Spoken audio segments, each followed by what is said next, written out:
ইমাম আহমদ ইবনে হাম্বল একটা হাদিস সংগ্রহ করার জন্য তিনি বেরিয়ে গেলেন। বসরার দিকে যাচ্ছে।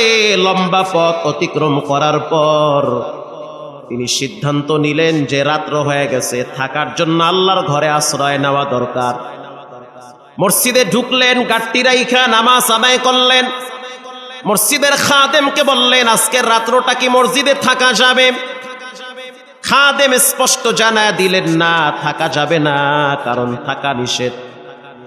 কারণ খাদেম তো জানে না যে ইনি হলেন এজিগুর শ্রেষ্ঠ আলেম ইলমুদ্দাহার ইমাম আহমদ ইবনে হাম্বল।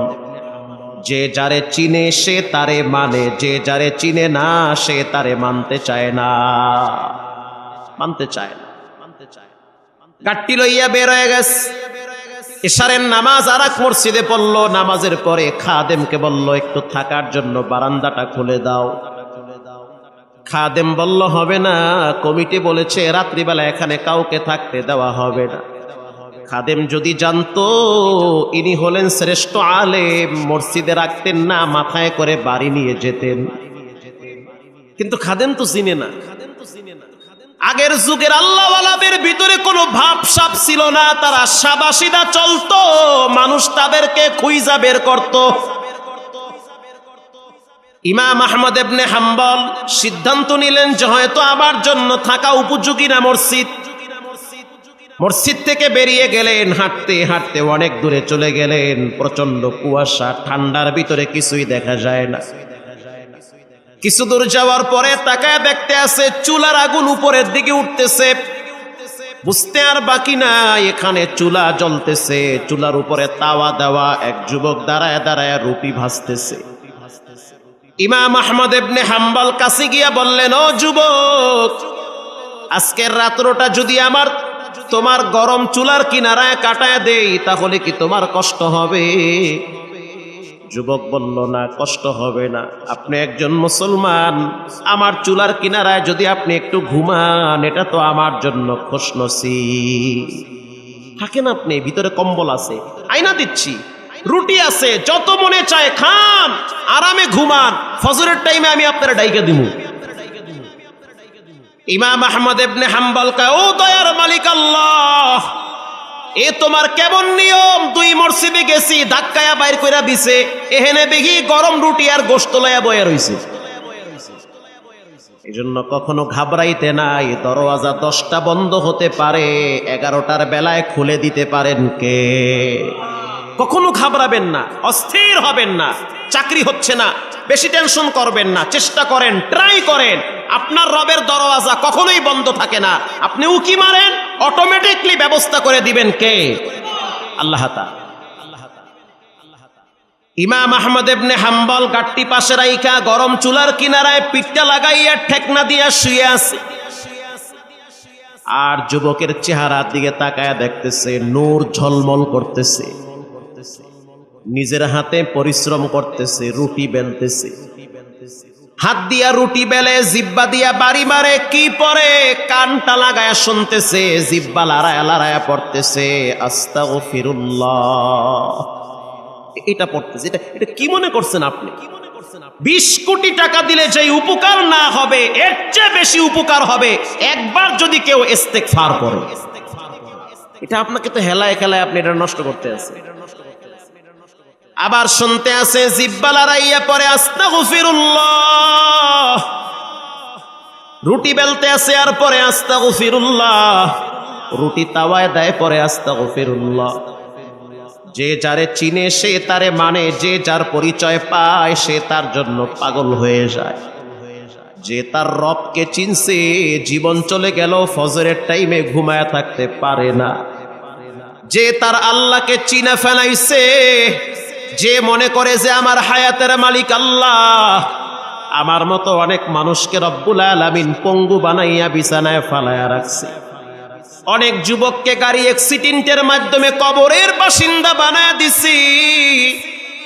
হঠাৎ হঠাৎ মানুষদেরকে আল্লাহ তাআলা দুনিয়ার থেকে বিদায় করতেছে। কত যুবককে রব্বুল আলামিন ঘুমের ভিতরে জায়গায় প্যারালাইজ বানায়া দিছে। যে তার রবকে চিনে, জীবন চলে গেল, সে গুনাহের রাস্তায় পা বাড়াইতে পারে না। ইমাম আহমদ ইবনে হাম্বল তাকায়া দেখতে আছে যুবক রুটি ভাজে আর পরে আস্তাগফিরুল্লাহ। কাস্টমার দোকানে ঢুকতেছে, পড়তেছে আস্তাগফিরুল্লাহ, রুটি খাচ্ছে পরে আস্তাগফিরুল্লাহ। কাস্টমার টাকা দেয়, টাকা ক্যাশ বাক্সে ঢুকায় পরে আস্তাগফিরুল্লাহ।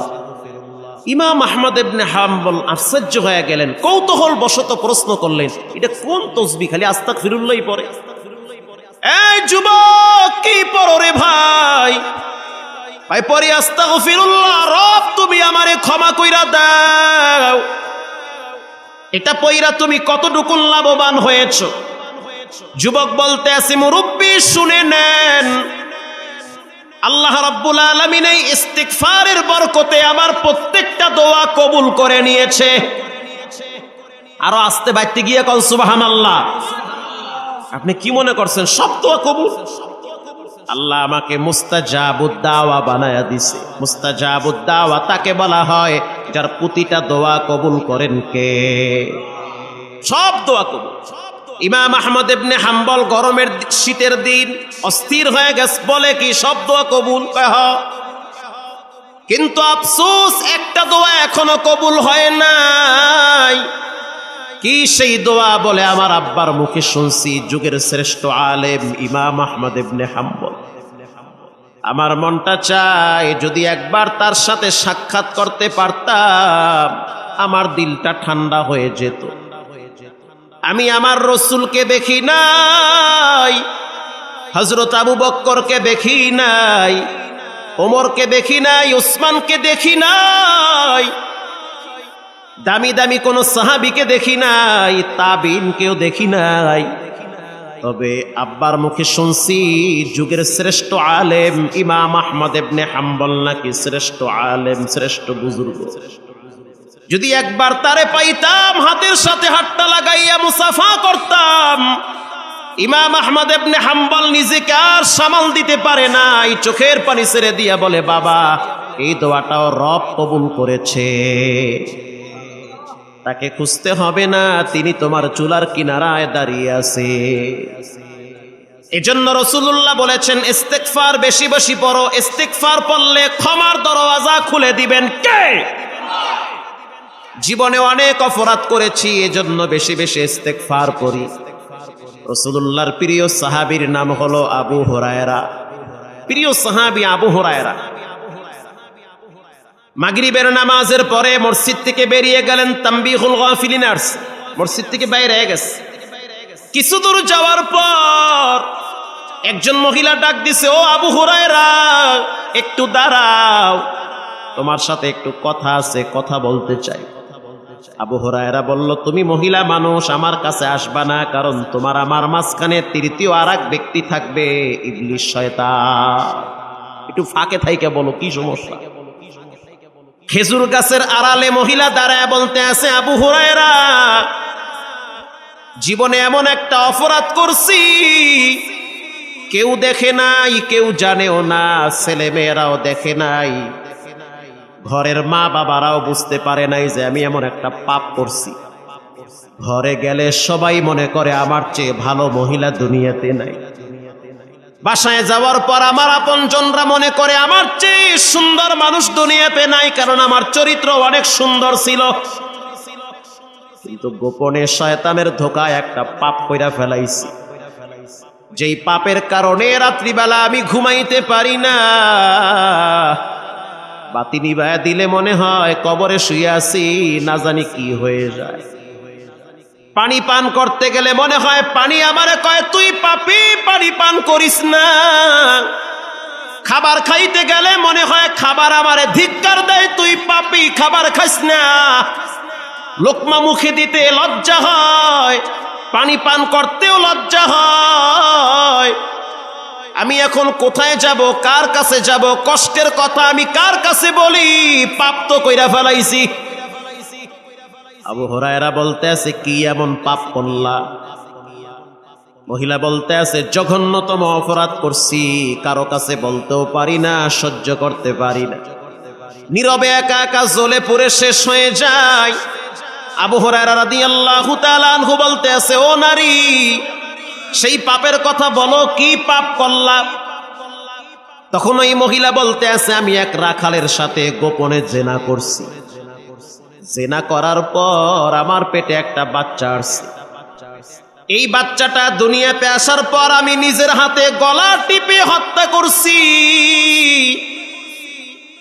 হত্যা করার পরে পাহাড়ের পাদদেশে পাথর দিয়া চাপায়া রাখছি। কেউ দেখে নাই আবু হুরায়রা, কারো নজর ওই দিকে পড়ে নাই। আলাম ইয়ালাম বিআন্নাল্লাহা ইয়ারা, যেটা কেউ দেখে না সেটা একজন দেখেন, তিনি হলেন কে? এখন আমি করব কি? আমি তো মহাবিপদে পড়ে গেছি। আমার পাপ তো বাপেরও ছাড়ে না, পাপ আমারে শেষ করে ফেলাই না, আমারে ছাড়বে না পাপে। পাপের চরিত্র মানুষকে নীরবে জ্বালায় পুরায় শেষ করে দেয়। পাপী ব্যক্তির চোখের পানি মানুষ দেখে না, কিন্তু চোখের অশ্রু দিয়া রাত্রিবেলা জায়নামাজ ভিজায়।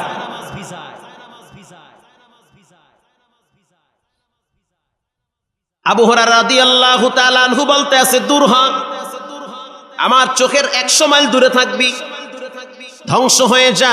নিজেরে শেষ করলি, বাচ্চাটারে কেন হত্যা করলি? এই সমাজের অনেক যুবক আছে হাসতে হাসতে পাপ করে, মনে করে কিছুই হবে না। মেয়েদের চরিত্র নিয়ে সিনিমিনি খেলে, মনে করে কিছুই হবে না। সাবধান, তুমি একা না, তোমার তো ফ্যামিলি আছে, তোমার বোন আছে, তোমার মা আছে। তুমি বড় হইলে বিবাহ করবে, সেখানেও তো বাচ্চা কাচ্চা হবে। তুমি আর একটা মেয়েকে নিয়ে যেভাবে নাটক করতে আসো, ওয়েটিং এ থাকো, এর চেয়ে ভয়াবহ তোমার ফ্যামিলিতে হতে পারে। সাবধান, খুব সাবধান। আবু হুরায়রা ধমক দিয়ে মহিলাটার তাড়ায়া দিছে। মহিলা ভয়েতে কানতে কানতে চোখের আড়াল হয়ে গেছে। আবু হুরায়রার বোধোদয় হয়েছে যে আমি কি বললাম। আল্লাহর নবী তো এখনো জীবিত আছে, আল্লাহর নবীর কাছে মহিলাটাকে না পাঠাইয়া আমি কেন ফতোয়া দিলাম? আবু হুরায়রা এবার দৌড় মারছে, আল্লাহর হাবিবের কাছে গিয়া কয়, সরকারে দো আলম, একজন মহিলা এই ঘটনা ঘটাইছে, আর আমি এটা বলেছি যে তুই ধ্বংস হয়ে যা। বলার সাথে সাথে আল্লাহর নবীর চেহারা অন্ধকার হয়ে গেছে। আল্লাহর নবী বলতে আছে, আবু হুরায়রা, মহিলাটারে কেন তাড়া দিলি? তুমি ধ্বংস হয়ে যাও, তুমি বিনাশ হও, মহিলাটারে কেন তাড়া দিলা? অথচ আল্লাহ তাআলা জিবরাইলের মাধ্যমে মহিলার ইস্তেগফার আর চোখের পানির কারণে তওবার আয়াত নাজিল করেছে। ইল্লা মান তাবা ওয়া আমানা ওয়া আমিলা আমালান সালিহা,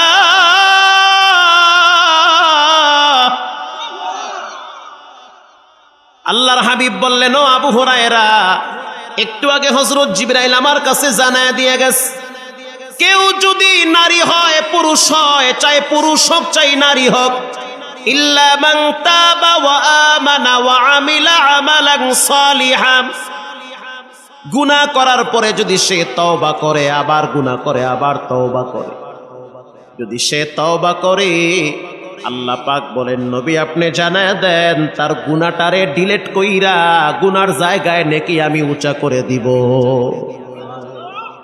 আবু হুরায়রা, হুজুর বলেন কি, ঘটনা কি এরকম ঘটে গেছে যে আপনার কাছে জিবরাইল এসে আয়াত নিয়ে আসছে, আর আমি এদিকে মহিলাটার তাড়ায় দিছি? এজন্য কখনোই আপনাকে মানুষকে ছোট মনে করবেন না।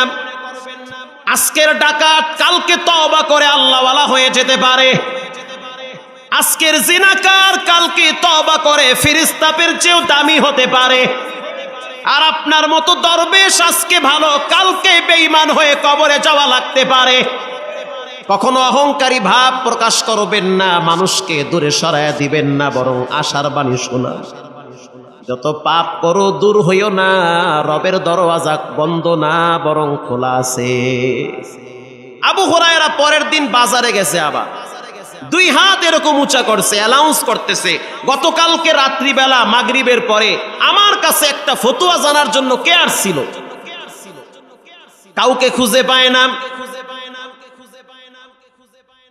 অনেক সময় পর একজন মহিলা বলতে আছে, ও আবু হুরায়রা, আমি আর ছিলাম গতকালকে রাত্রি, আবু হুরায়রা বলতে আছে, রব্বুল আলামিন তোমার চোখের পানি আর ইস্তেগফারের কারণে তোমার বাচ্চা হত্যার গুনাহ মাফ করে দিয়েছে। মাফ করে দিয়েছে আল্লাহ। মহিলা চোখের পানি ছেড়ে দিয়া দুইটা হাত উপরে উঠাইয়া কয়, আল্লাহ, এত বড় খুশনসিব তুমি নবীর মাধ্যমে জানায় দিছো, আমি তোমারে কি দিব? আমার কিচ্ছু নাই, তবে আমি আপনার নবীর সাহাবী আবু হুরায়রাকে সাক্ষী রেখে বললাম, আমার বাবার সম্পদের ওয়ারিশ সূত্রে আমি একটা খেজুরের বাগান পাইছি। আল্লাহ আপনি সাক্ষী, আমার খেজুর বাগানটা আপনার রাস্তায় আমি দান করে দিলাম। আল্লাহ আল্লাহ মিকুনাত লাইলো নাহারু, আল্লাহ আল্লাহ মিকুনাত শামসু হাজার। ক্ষমার মালিক কে? এজন্য ঘাবড়াইতে নাই, অস্থির হতে নাই, তওবা করতে হয়, আল্লাহর কাছে ক্ষমা চাইতে হয়। ইবনুল জাওজি রাহিমাহুল্লাহ উয়ুনুল হিকায়াতে একটা ঘটনা লেখেন। বিখ্যাত ইমাম ইবনুল জাওজি তিনি লেখেন যে মালিক ইবনে দিনার একবার বাইতুল্লাহ হজে গেছে। লাব্বাইকের আওয়াজ দেওয়ার পর বাইতুল্লাহর হেরেমের পাশে শুয়ে আছে। শুয়ে শুয়ে তাকায় দেখতে আছে অনেক মানুষ সাদা কাপড় পেঁচাইয়া লাব্বাইকের আওয়াজ দেয়। আর তিনি ভাবতেছে যে আমি যদি বুঝতে পারতাম কার হজ কবুল হয়েছে কারটা কবুল হয় না। এটা ভাবতে ভাবতে তিনি ঘুমায় গেলেন। স্বপ্নে একজনে বলতে আছে, ও মালিক ইবনে দিনার, অন্যের হজ নিয়ে টেনশন করিও না, তুমি তোমারটা নিয়ে চিন্তা করো। মনে রাখবা এবছর হাজিদের সবাইর হজ কবুল হয়েছে, একজন ব্যক্তির হজ কবুল হয় নাই, তার নাম হলো মুহাম্মদ ইবনে হারুন, তার বাড়ি হলো বাগদাদে। মুহাম্মদ ইবনে হারুন আল বালখি, তার বাড়ি হলো বাগদাদে। তিনি এখনো বাগদাদের তাঁবুতে আছে, তার মানে বাগদাদ থেকে যেই জামাতটা হজের সফরে আসছে ওই তাঁবুতে তিনি আছে, ওখানে গেলেই তারে পাবা। তার হজ কবুল হয় নাই, বাট বাকি সবার হজ কবুল করেছেন কে? মালিক ইবনে দিনার সকালবেলা সেই তাঁবুর সন্ধানে গেলেন।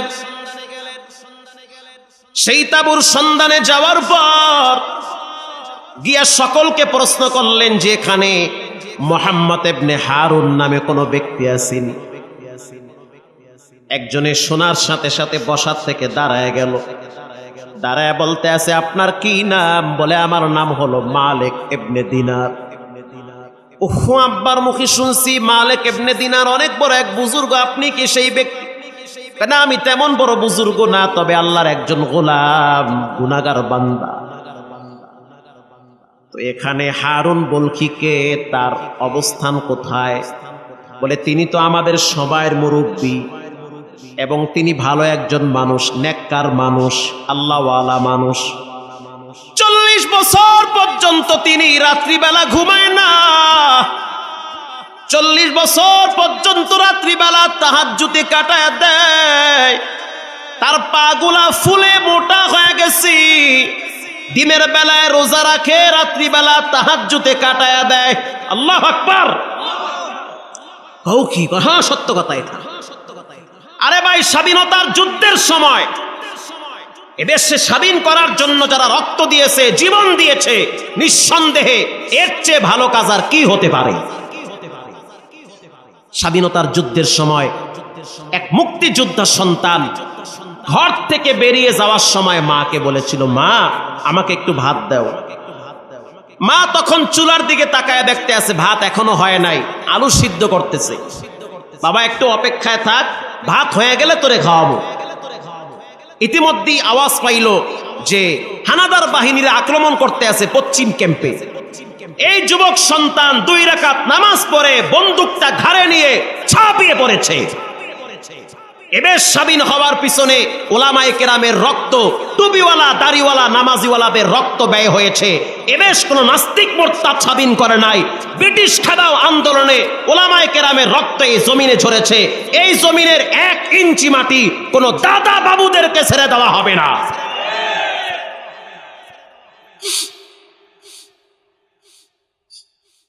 বারো বছর পর্যন্ত সেই মা ভাত খায় নাই। আমার সন্তান বলেছে, যে আমি ভাত খাবো, কিন্তু সে খেতে পারে নাই, যুদ্ধে ঝাঁপিয়ে পড়েছে। ভাত হওয়ার পরে মা বসে আছে ভাত নিয়ে, সন্তান যুদ্ধের ময়দানে শহীদ হয়ে গেছে। ওই মা 12 বছর পর্যন্ত ভাত খায় নাই, অন্য কিছু খেয়েছে, ভাত খায় নাই। তো এটা অন্তরের ব্যাপার, এটা মানুষকে বোঝানো যায় না, নিজে নিজে বুঝতে হয়, এটা বোঝানো যায় না। মালিক ইবনে দিনার বলতে আছে, তোমাদের সেই আল্লাহর ওলি কোথায়, যে রাত্রিবেলা 40 বছর তাহাজ্জুদ পড়ে, দিনের বেলায় রোজা রাখে, কই সেই বুজুর্গ? সে তো এখন এখানে নাই। জাবালে রহমত পাহাড়ে গিয়া দেখেন, ওখানে দাঁড়ায় দাঁড়ায় কাঁদতেছে। এবার মালিক ইবনে দিনার পায়ে হেঁটে হেঁটে হেঁটে হেঁটে জাবালে রহমতের পাহাড়ের কিনারায় গেল। জাবালে আবু খুবাইস একেবারে হেরেমের কাছে, যেই পাহাড়ে দাঁড়াইয়া ইব্রাহিম পয়গম্বর কানে আঙ্গুল দিয়া সারা পৃথিবীর মুসলমানদেরকে আযামের মাধ্যমে দাওয়াত দিয়েছে, সেই জাবালে আবু খুবাইসে দাঁড়িয়ে আছে। গিয়া দেখবেন যে সে বাইতুল্লাহর দিকে তাকায় তাকায় কাঁদতেছে।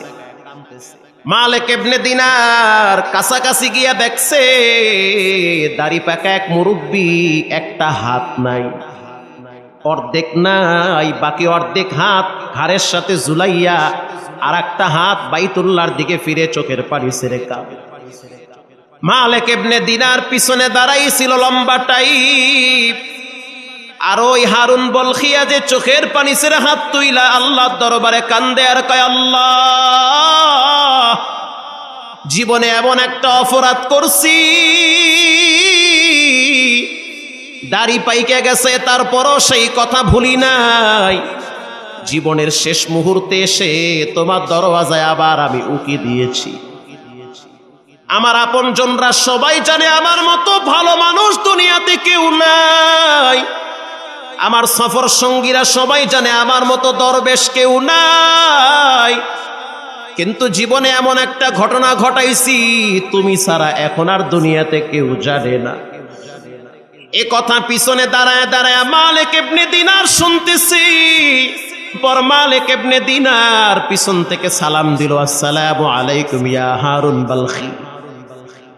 তিনি হাত নামায়া পিছনে তাকায়া দেখলো জুব্বা পরা, মাথায় পাগড়ি পরিহিত, সুন্দর দাড়ি, নুরানি চেহারা নিয়ে এক ব্যক্তি দাঁড়িয়ে আছে।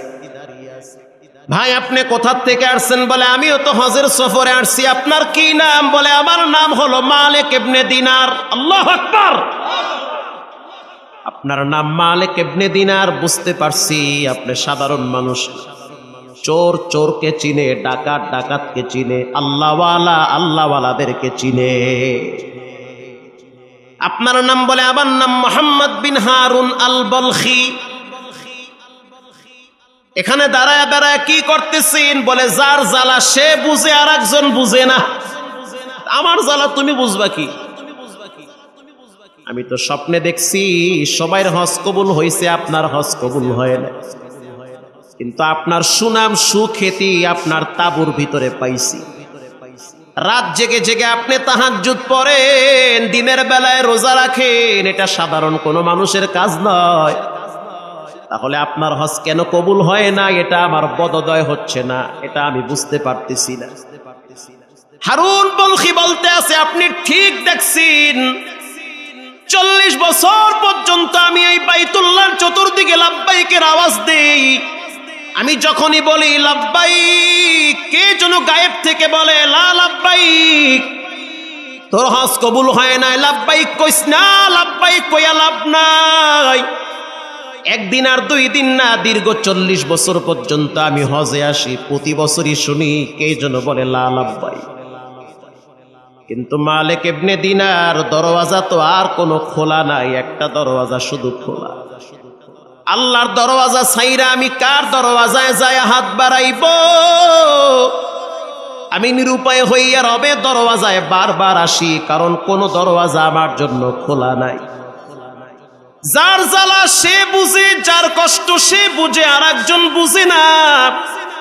ফিলিস্তিনিদের মুসলমানদের উপরে কি পরিমাণ জুলুম হয়, নির্যাতন হয়, তুমি আমি দেশে থাইকা সেটা মোটেও বুঝবো না।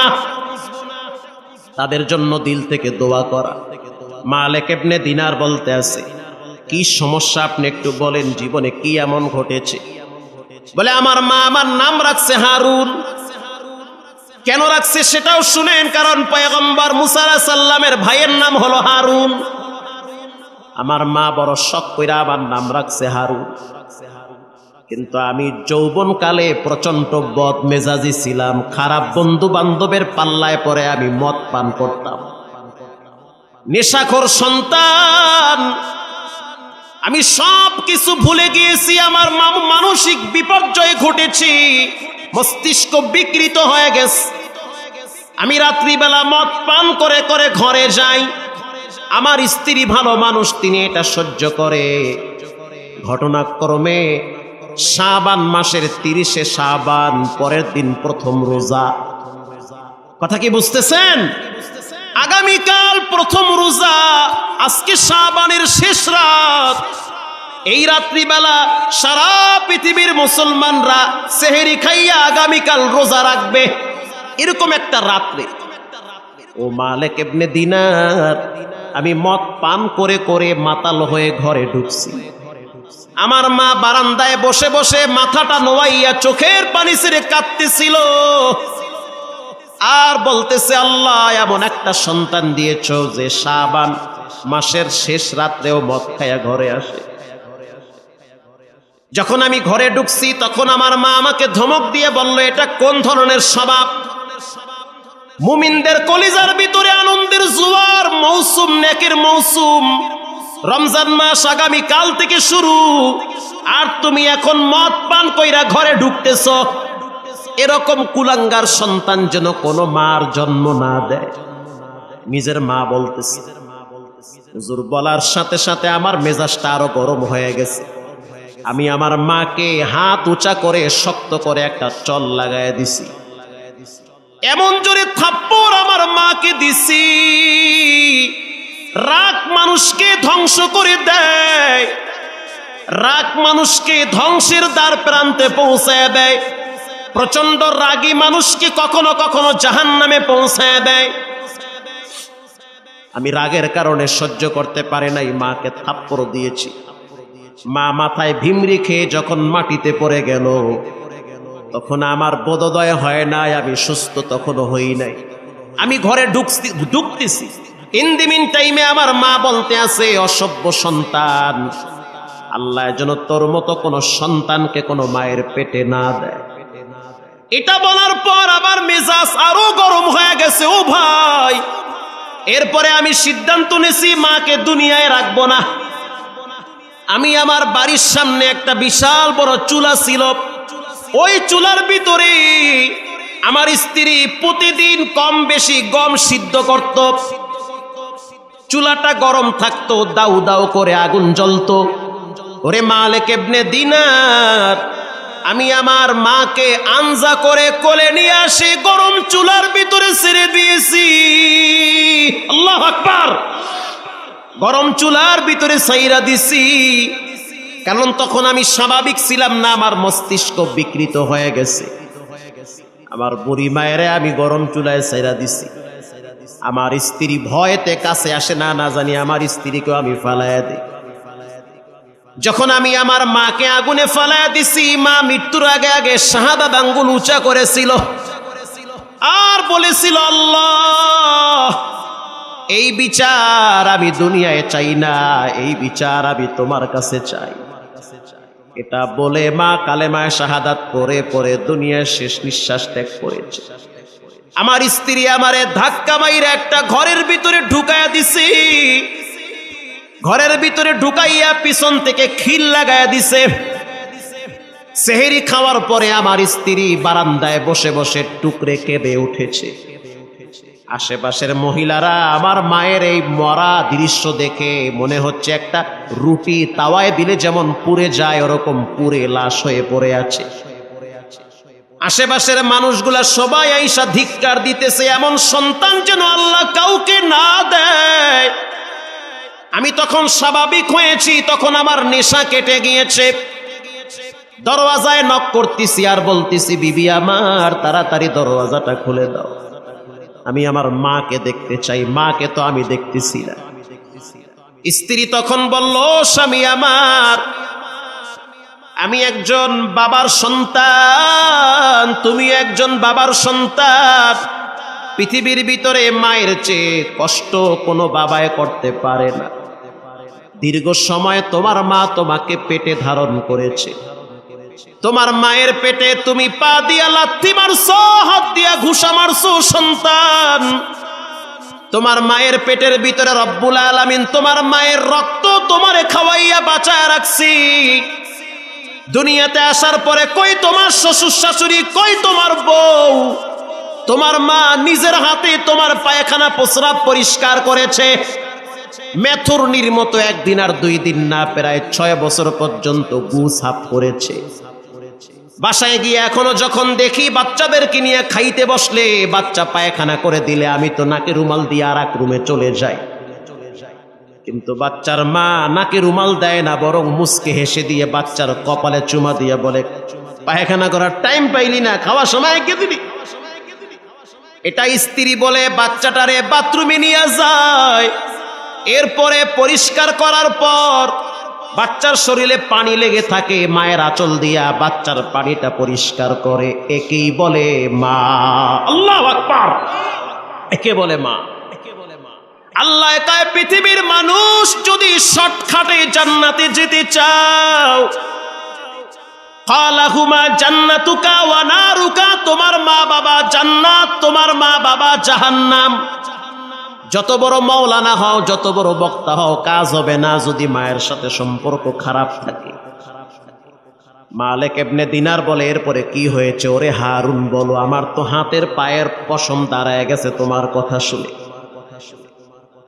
আমার স্ত্রী যখন দরওয়াজা খুলে দিল, আমি চুলার কিনারায় তাকায় দেখতেছি আমার মা শুকনা কাঠের মতো পড়ে আছে। একেবারে বুঝাই যায় না যে আমার মা কঙ্কাল হয়ে কয়লা হয়ে আছে আমার মা। তখন আমি নিজেকে ধিক্কার দিতেছি, এত জঘন্য কাজ তুই কেমনে করলি? যেই মহিলাটার পেটে এত কষ্ট দিলি, যেই মহিলাটার ঘাড়ে ভর দিয়া বড় হইলি, যেই মহিলাটা তোরে না খাওয়াইয়া নিজে খায় নাই, যেই মহিলাটা শীতের দিন প্রস্রাব কইরা তুই দিলে, ওই মহিলাটা প্রস্রাবকৃত বিছানায় শুইয়া তোমার বুকের উপরে ঘুম পাড়াইতো। কিভাবে এত বড় নাফরমানি করলে ওই মহিলাটার সাথে? ওরে মালিক ইবনে দিনার, আমি আর সহ্য করতে পারি নাই। আমার বাড়িতে একটা কুড়াল ছিল, ওই কুড়ালটা আইনা আমি নিজেকে ধিক্কার দিয়ে কুড়ালটা দিয়ে আমার হাতটা কেটে ফেলেছি। হাত নিচে রাইখা কুড়াল দিয়ে আঘাত কইরা হাতটা কাইটা ফেলাইছি। 8000 দিনার ছিল আমার কাছে টাকা, সেটা আমি মুহূর্তে আল্লাহর রাস্তায় দান করছি। রাত্রিবেলা যখন ঘুমাইতে যাই, তখন আমার মায়ের চেহারাটা চোখের সামনে ভাসে। আমি যখন বিছানায় পিঠটা লাগাই, তখন কোন মহিলা যেন আমাকে বলে যে এত বড় জঘন্য কাজ কেমনে করলি? আমি ঘুমাইতে পারি না, খাইতেও পারি না। আমি ওই দিন থেকে রাত্রিবেলা আর ঘুমাই না। দীর্ঘ 40 বছর পর্যন্ত আমি প্রতি হজের সফরে আমি হজে আসি। এমন একটা রাত নাই যেই রাতে আমি মায়ের জন্য চোখের পানি ছেড়ে কান্দি না। কিন্তু আমার চোখের পানিও কবুল হয় না, লাব্বাইকও কবুল হয় না। এইবার আমি হজের সফরে আইসা জাবালে আবু কুবাইস পাহাড়ে দাঁড়াইছি। এই জায়গায় দাঁড়ায় আমার বাবা ইব্রাহিম আলাইহিস সালাম, আমাদের জাতির পিতার নাম ইব্রাহিম আলাইহিস সালাম, তিনি এই জায়গায় দাঁড়ায় অ্যালাউন্স করেছে, ওয়াযিন ফিন্নাসি বিল হাজ্জি ইয়াতুকা রিজাল, আজান দাও, মানুষের কানে পৌঁছায়া দেওয়ার দায়িত্ব কার? এই জায়গায় দাঁড়াইয়া আমি বাইতুল্লাহর দিকে ফিরা ফিরা বলতে আছি, আল্লাহ, জীবনে অনেক পাপ করছি, নিজের মাকে নিজের হাতে হত্যা করছি, এখন আমি নিরুপায় হয়ে গেলাম, কি করব? 40 বছর হজ করছি, কবুল তো হয় না।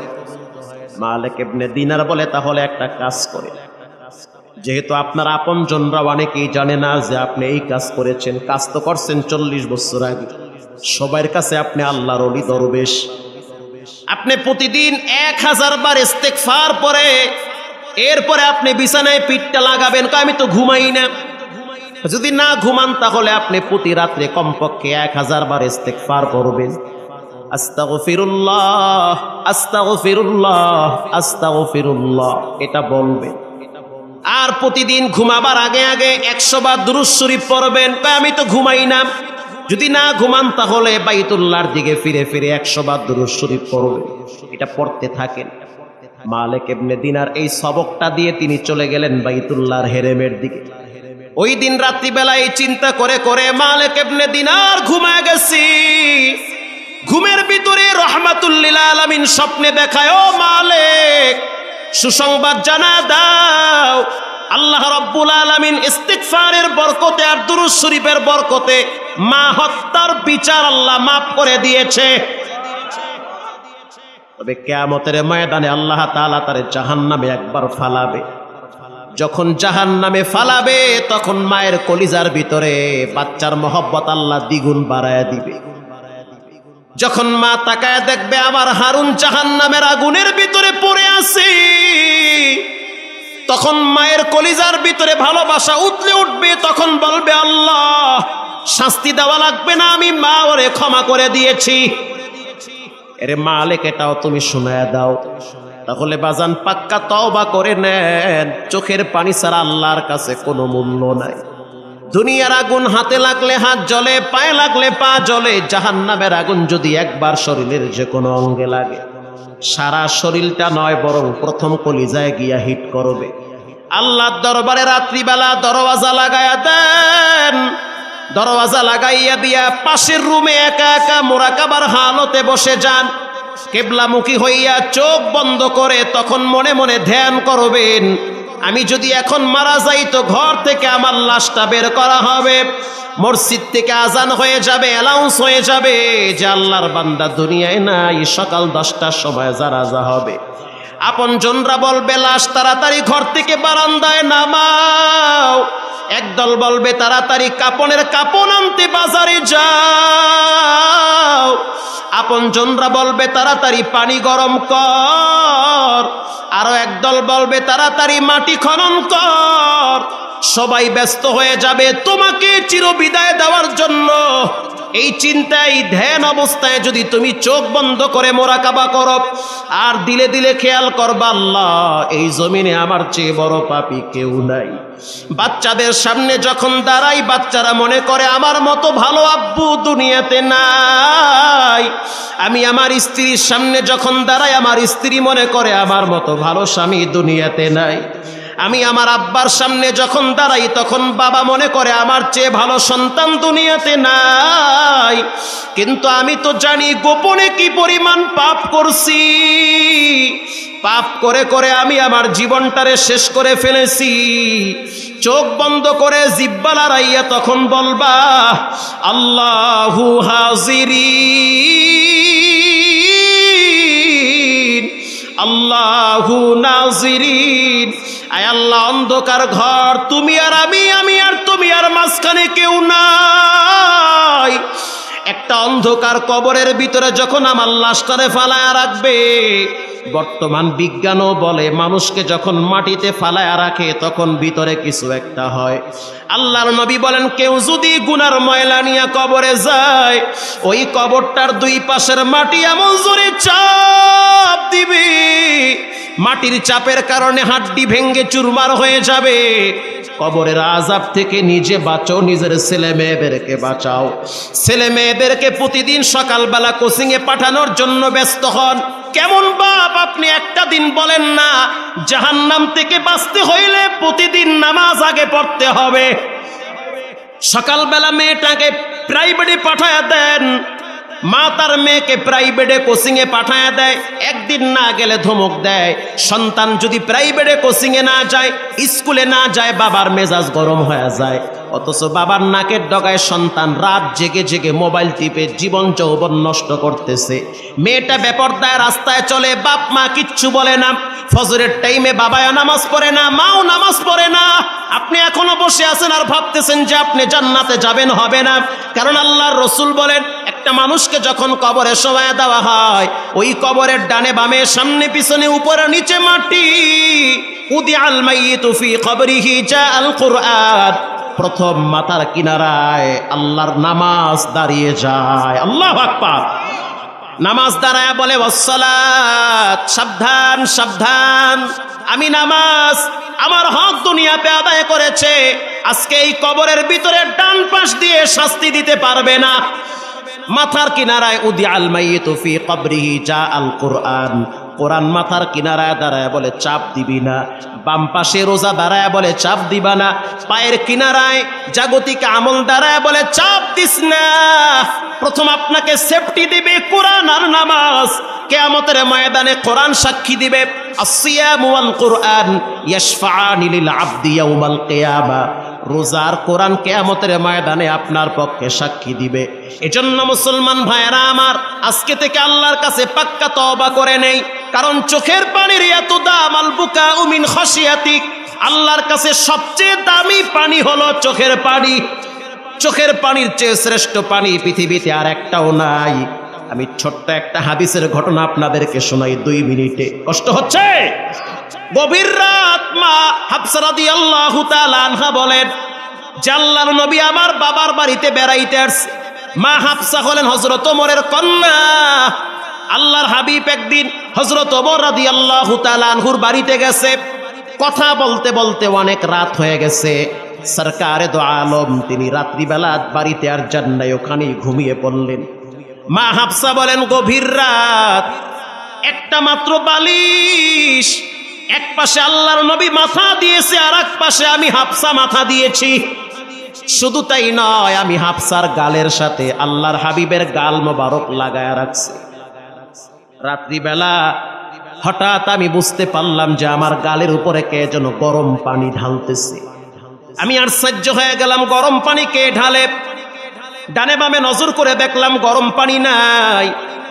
একটু মাথা কাইট করলাম, বুঝতে পারলাম রহমাতুল লিল আলামিনের চোখের পানি বায়া বায়া পড়ে। মা হাফসা বলেন মা ইউবকিকা ইয়া রাসূলুল্লাহ, আপনার চোখে কেন পানি, কেন আপনি কাঁদেন? উগফির লাকা মা তাকদ্দামা মিন যামবিকা ওয়া মা তাআখার, আল্লাহ আপনার সামনের পিছনের সব গুনাহ মাফ করেছি। এই রাত্রিবেলা সবাই তো মজার মতো ঘুমায়, অথচ আপনার চোখের পানি আমার গাল স্পর্শ করেছে। তখন আল্লাহর রাসূল বললেন ও হাফসা, কানটা লাগায় শুনো, বারান্দায় কে যেন দাঁড়ায় দাঁড়ায় কোরআন তেলাওয়াত করে। মা হাফসা বলেন আমি কানটা লাগাইছি, তখন তো আর মোবাইল আর ফেসবুক ছিল না যে রাত্রিবেলা নষ্ট করবে সময়। মা হাফসা বলেন আমি কানটা লাগায় শুনতেছি, আমার ভাই ওমরের সন্তান আব্দুল্লাহ রাদিয়াল্লাহু তাআলা আনহু নামাজে দাঁড়ায় দাঁড়ায় কোরআনের একটি আয়াত তেলাওয়াত করতেছে। সেই আয়াতটা হলো কাল্লা ইন্নাহু মা'আর রাব্বিহিম ইয়াওমাইযিন লামাহজুবুন,